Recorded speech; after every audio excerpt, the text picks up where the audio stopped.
So Pinball video podcast on game room equipment. Now we're going to talk about some general pinball terminology, things you need to know in order to talk intelligently about a game. The first question that I always get asked by people that actually own games or are buying games is, how do you get the glass off? Well, first, the glass here is called the top glass, okay? The glass back there with the graphics on it is called the score glass or the back glass. Getting the top glass off is usually very simple. The first thing you have to do is find the coin door. The coin door is this, in this case, metal door right here that the coins go through when you play a game on location. Hopefully it's unlocked. There is no such thing as a master key, okay? If this is locked and you don't have a key, you have but two choices. A, pry it open with a big ass screwdriver, or B, drill the lock. Neither of those things I'm going to show you right now. I'm assuming you can get the coin door open, and then there is a bar right here that releases the metal lockdown bar. This bar across the front of the game that locks down the top glass is called the lockdown bar. So this lever pushes it, and it releases this bar that comes off like this. Once the bar is released, magically, the glass slides right out! Look at that! Isn't it amazing? Glass! It's out of the game. Boy, you would see the people that struggle to get top glass off, and it's really that easy. On the issue of top glass, I need to mention that there are a couple different kinds of top glass. You always want tempered glass, not safety glass, tempered glass in your game. So how do you tell if you have tempered glass? Well, first thing, if the glass is cracked, it's not tempered glass, okay? Because when tempered glass breaks, it breaks into a million of these little chiclets. I mean, tiny, tiny little things. It just explodes. Plate glass is what you use in windows, and that stuff will just crack into large shards, and you can really, really get hurt.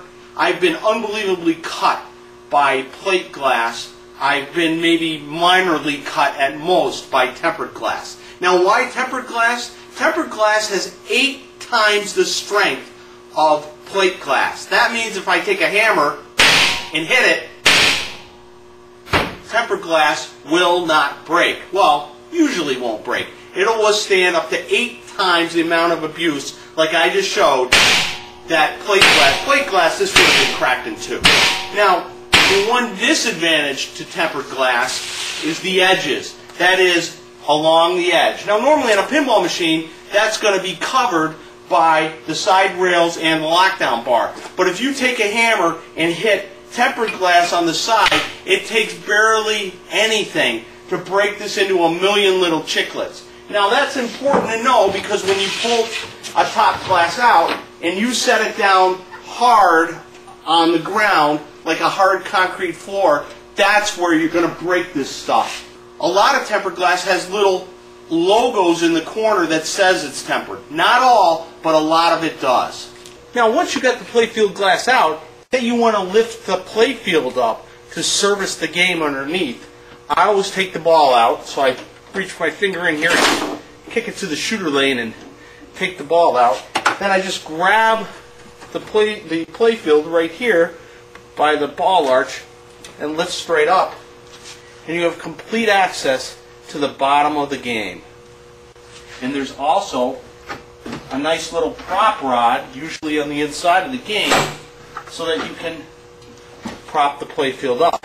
This part of the game is called the back box. In the back box you have the back glass or score glass, and on this particular game you have the score displays, with this display right here being the ball credit match display. This part of the pinball cabinet is called the lower cabinet, and this houses the playing field and the coin door and the top glass.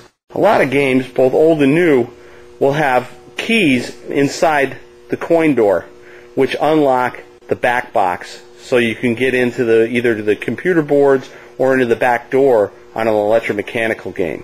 Inside the cabinet there is the all-important tilt mechanism, which is a little pendulum, and when the game is tilted too hard, the pendulum shorts out to the surrounding metal bracket. Also on this game there's a ball roll You don't see that on any of the newer games. In case you're wondering how many balls to install in the game, newer games will have a little sticker that actually tells you how many balls to install. Older games, it's not so obvious.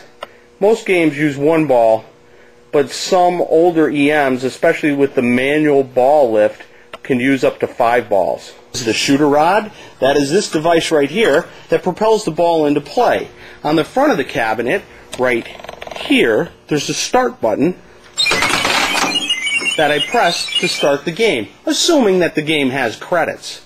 Note, some games do not have what's known as a free play option. That is, they don't have any way to add credits to the game without you putting money through it. So a lot of times you'll see a modification like this, where somebody's added a switch that'll add credits to the game.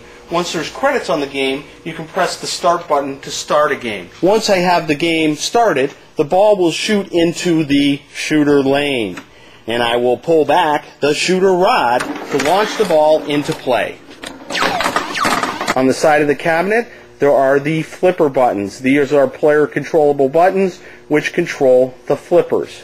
This entire wood plank that the ball rolls on is known as the playfield, or the playing surface.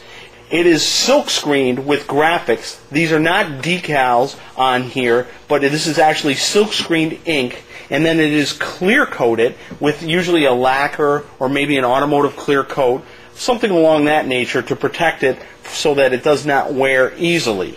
These little plastic lighted inserts in the playing field are called lamp inserts, and these have a light bulb underneath them that will light up as you progress through the game.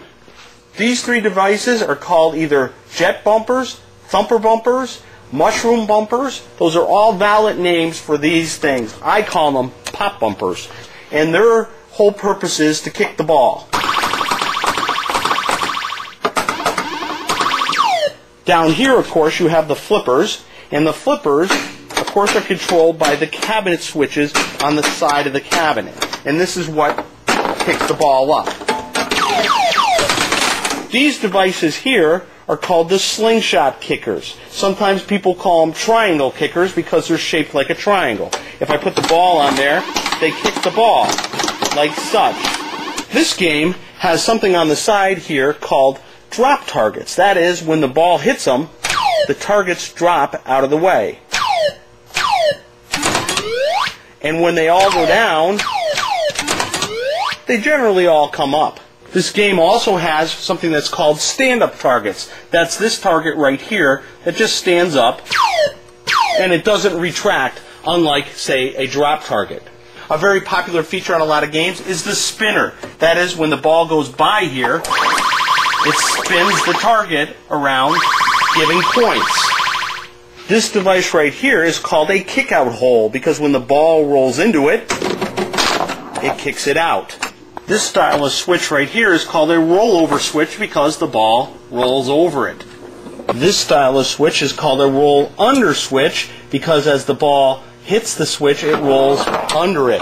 Outside the triangle kicker, on most games you have what's known as an in lane, which returns the ball to the flipper, and an out lane, which returns the ball outside the flipper and drains it down to the out hole. The out hole is the hole right here where the ball drains, scores your bonus, and then kicks the ball to the shooter lane. This is called the out hole. This device here is called a wire form or a habit trail. This device here is called a clear plastic ramp.